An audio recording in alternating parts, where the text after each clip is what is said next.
My name is Caitlin, and I grew up in both Maine and Ohio, and those two places have very different cultures. Maine is very individualistic. From my perspective, people just kind of stick to themselves, and it is definitely revolved around the outdoors. Ohio, from my perspective, again, is all about small town and family and community, and the people who are in your community are your family.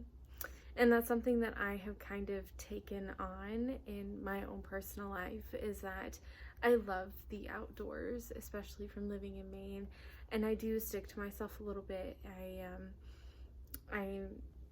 like doing things on my own, but then also knowing the people in my community is what I learned from living in Ohio. Even something as getting to know the people who work at like Dunkin' or Starbucks. Whenever I go in, I talk to them and ask them how their day's going and get to know them a little bit.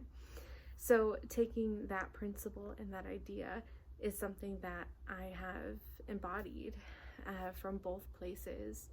My mom also grew up overseas, and that was something that we were exposed to as children. It was like pounded in on us that we need to have an appreciation for other cultures and people who are different than us. And God created us all in a unique way, and He created culture, and each culture is unique and beautiful. So having that appreciation really just put this fire in me, this love for people in my soul. And that kind of sparked my interest in wanting to live overseas and be immersed in culture.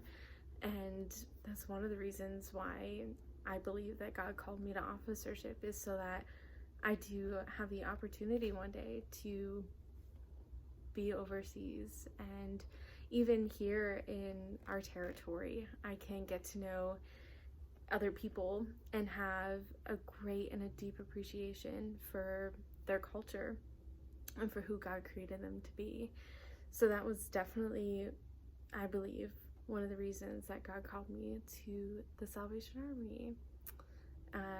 When God called me to the Salvation Army, I said, I just want to love Jesus and love people for the rest of my life.